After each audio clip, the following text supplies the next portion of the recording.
नमस्ते दोस्तों, स्वागत है आप सभी का आज के कोड में। आज हम सॉल्व करेंगे अनदर जीएफजी पीओ थ्योरी।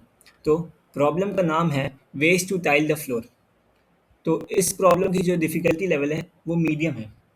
तो आइए प्रॉब्लम को पढ़ते हैं और समझने की कोशिश करते हैं। Given a floor of dimensions n cross m and an unlimited supply of tiles of size 1 cross m, find the total number of ways to completely tile the floor.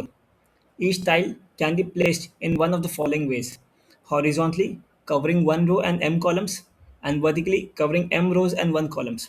Count all possible ways to cover the entire floor such that there are no overlaps and no uncovered cells. Since the number of possible tilings can be very large, return the answer modulo 1e9 plus 7. Note: n and m are positive integers and m must be greater than equal to 2. तो problem में हमें दिया गया है, हमें दो variables दिए गए हैं n और m। तो n जो है हमारा नंबर ऑफ रोज हो गया और m जो है हमारा कॉलम्स हो गया।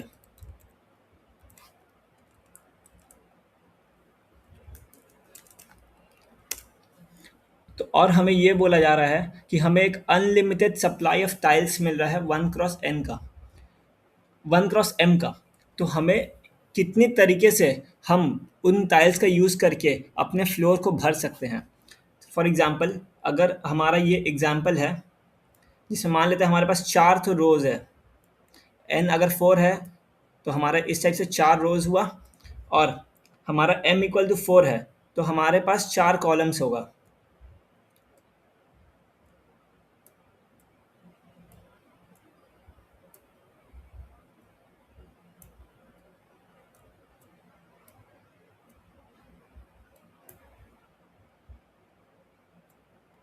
तो समथिंग ये हमारा हो गया 4 क्रॉस 4 का हो गया। तो अब हम क्या कर सकते हैं, हमें टाइल्स दिया गया 1 क्रॉस m साइज का। तो हमारा जो टाइल का विड्थ होगा, ये डायमेंशंस होगा, वो होगा हमारे पास 1 क्रॉस 4।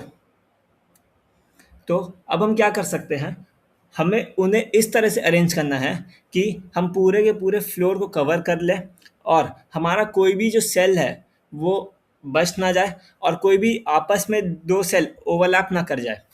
तो इसमें एक तरीका है कि हम ये सेल एक टाइल को ऐसे बिछाएं, फिर इधर एक बिछाएंगे, तीसरा इधर बिछाएंगे और चौथा ऐसे बिछा देंगे। तो ये एक पॉसिबल कॉम्बिनेशन है जिसमें हम क्या किया, हम चार टाइल्स का यूज़ करेंगे और चारों जो होगा मेरा हॉरिजॉन्टली लाई करेगा। तो जैसा आप यहाँ पे देख सकते हैं, तो इसमें हम 1 क्रॉस 4 के 4 टाइल्स को यूज़ किया। या फिर दूसरा ऑप्शन है कि हम चारों टाइल्स को वर्टिकली प्लेस कर दें। तो इसमें क्या हुआ, हम अपने 4 क्रॉस 4 16 जो साइज़ के फ्लोर थे उसको पूरा कवर कर लिए और हमारे पास अब कोई भी सेल नहीं बचा है और ना ही हमारे पास कोई भी सेल ओवरलैप हो रहा है, मतलब वो दो टाइल्स में आ रहा है। यदि गौर किया जाए तो हम अपने टाइल को दो तरीके से प्लेस कर सकते हैं। एक हॉरिजॉन्टली, उसमें टाइल जो होगी उसे हम हॉरिजॉन्टली ऐसे रखेंगे जिसमें वो 1 रो और m कॉलम्स को कवर करेगी, और दूसरी होगी वर्टिकली जिसमें वो m रोज और 1 कॉलम को कवर करेगी। तो क्वेश्चन ये है कि हम कितने डिफरेंट वेज में अपने पूरे फ्लोर को कंप्लीटली टाइल कर पाएंगे। तो अगर आप गौर करें, अगर हमारे पास दो वेरिएबल्स है, एक है n और m। तो अगर आप गौर करें, हम अपने जो टाइल्स है उसको हॉरिजॉन्टली प्लेस कभी भी कर सकते हैं क्योंकि वो हर बार एक रो रहेगा। अगर हमारे पास एक रो भी बचेगा तो हम अपने टाइल को हॉरिजॉन्टली प्लेस कर सकते हैं। क्वेश्चन तब आता है जब कि हम कब अपने टाइल्स को वर्टिकली प्लेस कर पाएंगे। तो अगर मान लेते हैं, अगर हमारे पास जो n है वो m से छोटा है, अगर हमारे पास जो n है वो m से छोटा है, मतलब मान लेते हैं हमारे पास 3 रोज ही है लेकिन हमारा जो कॉलम्स है वो 4 है, तो हम चाह के भी इसको ऐसे प्लेस नहीं कर पाएंगे क्योंकि वो हमारा फ्लोर को एक्सीड कर जाएगा। तो अगर n लेस देन m है तो हम कभी भी अपने जो है फ्लोर्स को वो सिर्फ और सिर्फ हॉरिजॉन्टली टाइल कर पाएंगे। तो वो खाली एक ही तरीका है, हम कभी भी उसको वर्टिकली नहीं कर पाएंगे। तो अगर हमारा n लेस देन m है, then we can only tile our floor horizontally, तो वो जो होगा सिर्फ एक ही कॉम्बिनेशन देगा, और वो एक कॉम्बिनेशन ये होगा कि हम सारे जो अपने टाइल्स उसको ऐसे जितने भी हमारे पास रोज रिमेनिंग है उसमें ऐसे लगाते जाएंगे, तो वो सिर्फ एक ही कॉम्बिनेशन बनेगा।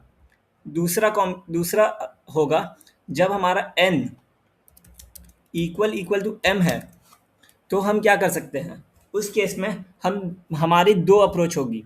एक, हम क्या करेंगे, हम सारे को पहले ऐसे हॉरिजॉन्टली लगा देंगे।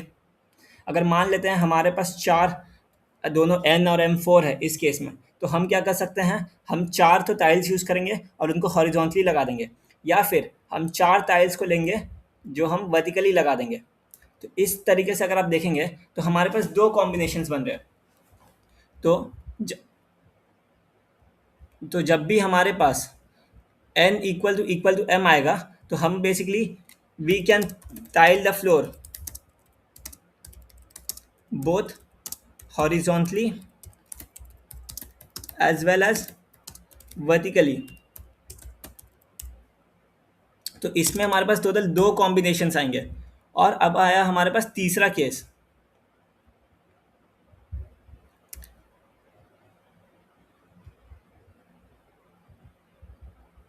कि इफ़ मेरा n जो है वो हमारे पास m से ज़्यादा है, मतलब हमारे पास जो रोज़ है उसको हम कितने तरीके से बना सकते हैं।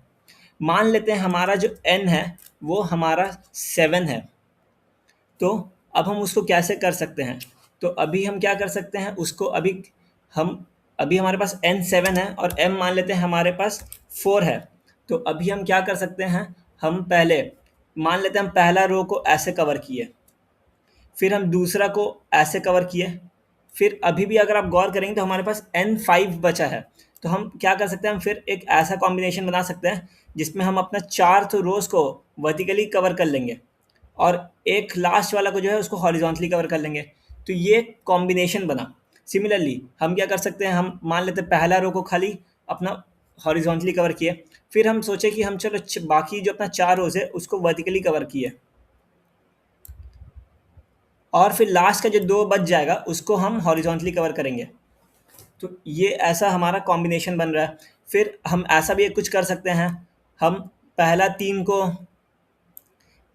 को हम सोचे कि चलो वर्टिकली कवर कर लेते हैं, सॉरी हॉरिजॉन्टली कवर कर लेते हैं, और लास्ट के जो चार है उनको हम वर्टिकली कवर करते हैं। या फिर हम ऐसा भी कर सकते हैं कि हम पहले चारों को वर्टिकली ट्रैवर्स करते हैं और हमारे पास अब तीन रोज बचे हैं, तो उनको हम हॉरिजॉन्टली कवर कर ले रहे हैं। तो अगर आप देखेंगे तो ये कुछ कॉम्बिनेशंस बनेंगे जब हमारे पास n7 होगा। तो अगर आप गौर करेंगे इस पे हमारे पास दो ऑप्शंस है। अगर n हमारा ग्रेटर देन 7m है, मीन्स हमारे पास जो नंबर ऑफ रोज है वो हमारा नंबर ऑफ कॉलम्स से ज़्यादा है। तो इसमें हम दो चीज़ कर सकते हैं।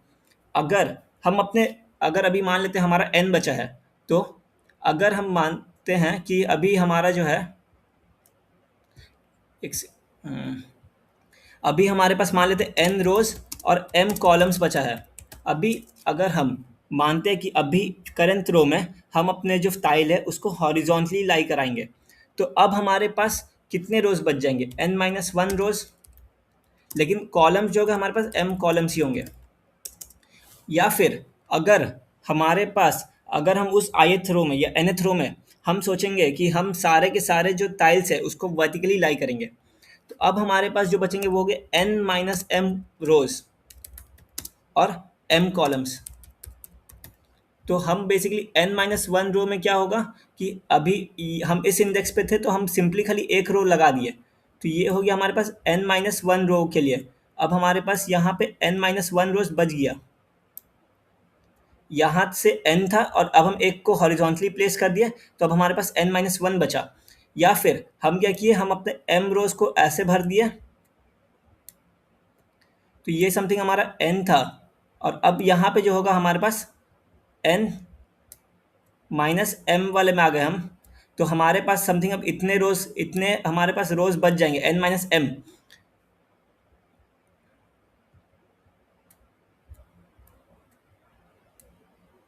तो जब हमारे पास n अगर हमारा जब भी m से बड़ा होगा तो हमारे पास दो ऑप्शन है।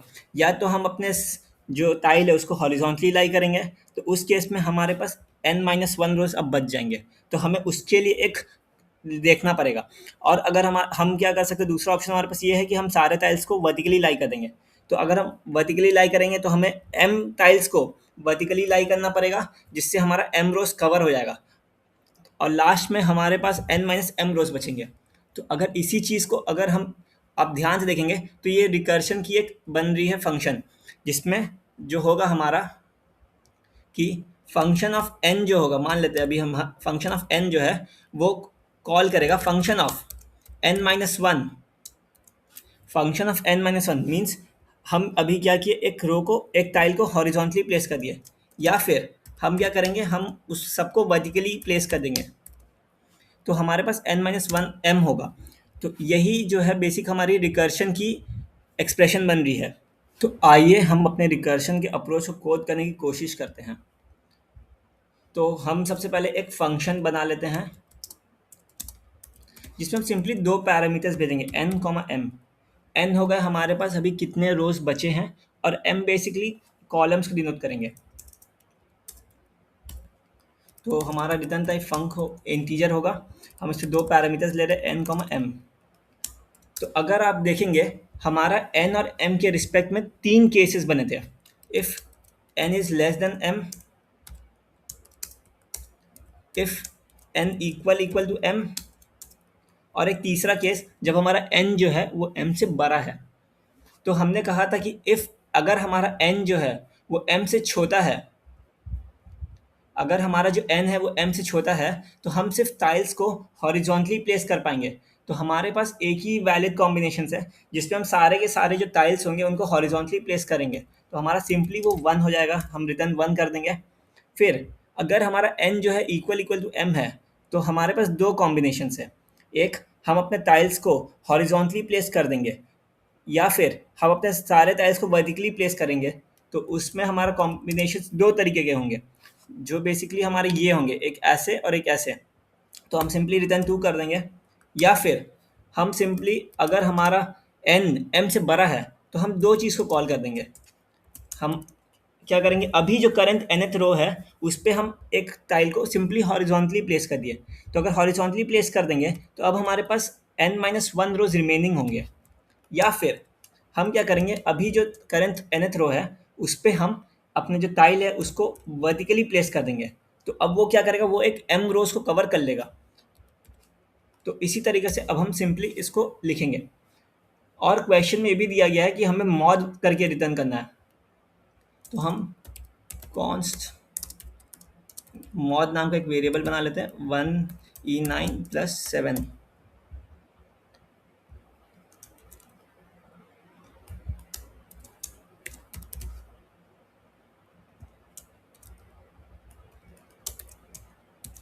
तो चलिए हम अपने कोड को रन करने की कोशिश करते हैं।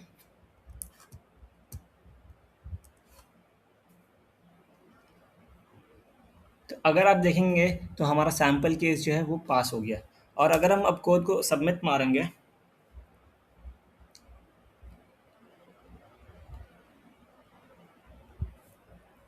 तो आप देखेंगे हमारा TLE आया है, क्योंकि इसमें क्या हो रहा है, बार बार कहीं ना कहीं एक ही स्टेट को कॉल किया जाएगा। तो वो एक सब ओवरलैपिंग सब प्रॉब्लम की कैटेगरी में आती है। तो उस चीज़ को हम फिक्स कर सकते हैं with the help of memorisation. तो अगर आप गौर करें, यहाँ पे हमारा फंक्शन में दो पैरामीटर्स जा रहा है, n और m। तो हमारा जो m है वो कभी भी चेंज नहीं हो रहा है, हम हर जगह m को ही भेज रहे हैं। लेकिन हमारा एक ही पैरामीटर चेंज हो रहा है, n, जो कभी -1 हो जा रहा है, कभी n-m हो जा रहा है। तो हमारे पास एक ही चेंजिंग पैरामीटर है। इसलिए हम लोग मेमोराइज करने टाइम जो हमारी dp वेक्टर यूज़ करेंगे उसकी जो डायमेंशन होगी वो 1 डायमेंशन की होगी। तो हम सिंपली वेक्टर एक dp वेक्टर बना लेते हैं, और उसकी जो डायमेंशन होगी वो हो गई हमारे पास ये। और हम ये एक कंडीशन चेक करेंगे कि if dp of n not equal to -1 है, सिंपली रिटर्न मार दो dp ऑफ n। इसका मतलब हुआ कि यदि हम उस nth रो को पहले भी कभी विजिट कर चुके हों तो उसको सिंपली उसकी जो वैल्यू है वही रिटर्न कर दो। और लास्ट में हम क्या करेंगे, यहाँ पे DP of n equal to ये कर देंगे। तो अभी जो करंट एन की जो भी वैल्यू आएगी पूरी आइट्रेशन रिकर्शन करने के बाद, उसको डीपी ऑफ एन में स्टोर कर दो। तो अब हम कोड को रन करते हैं, तो हमारा सैम्पल केस पास हो गया। और अगर अब हम कोड को सबमिट मारेंगे तो हमारा जो कोड है वो एक्सेप्ट हो चुका है। तो अगर आप गौर करें तो बिना डीपी का अगर हमारा जो टाइम कॉम्प्लेक्सिटी होगा वो एक्सपोनेंशियल होगा। और टू बी मोर प्रिसाइज, वो हो हमारे पास हर एक स्टेट में दो ऑप्शंस हैं, या तो हम उसको हॉरिजॉन्टली प्लेस करेंगे या फिर वर्टिकली प्लेस करेंगे। तो हर एक स्टेट एन में हमारे पास दो कॉम्बिनेशंस हैं, तो उसकी जो टाइम कॉम्प्लेक्सिटी होगी वो हो जाएगी 2 का पावर n। लेकिन हम लोग क्या कर रहे हैं, हम लोग मेमोराइज कर दे रहे हैं। तो मेमोराइज में अगर आप देखेंगे तो हमारी जो एक ही पैरामीटर चेंज हो रही है और उसको उसकी भी डायमेंशन से n है, तो इसकी जो टाइम कॉम्प्लेक्सिटी होगी डीपी की वो होगी बिग O ऑफ n, और स्पेस कॉम्प्लेक्सिटी जो होगी वो भी बिग O ऑफ n होगी, बिग O ऑफ n। और स्पेस कॉम्प्लेक्सिटी जो होगी वो भी होगी बिग O ऑफ n। तो आज के प्रॉब्लम का मेन लेसन ये था, जब भी किसी दी हुई प्रॉब्लम में फर्स्ट पोजीशन को कैसे फिल कर सकते हैं ये क्वेश्चन पूछे। बहुत बार सिर्फ फर्स्ट चॉइस एनालाइज करने से रेफरेंस खुद बन जाता है। यहाँ भी हमें सिर्फ दो चॉइसेस है, या तो हम अपने टाइल को हॉरिजॉन्टली प्लेस करें या फिर हम वर्टिकली प्लेस करें, और उसी के हेल्प से हमारी जो रेफरेंस है वो बन गई। अगर आपको ये वीडियो हेल्पफुल लगी हो तो लाइक ज़रूर करिएगा, चैनल को सब्सक्राइब कीजिएगा, और अगर आपने ये रेफरेंस खुद डिराइव की हो तो कमेंट में ज़रूर बताइएगा। मिलते हैं कल एक और GFG POTD के साथ। तब तक के लिए कोड से ज़्यादा सोच समझो।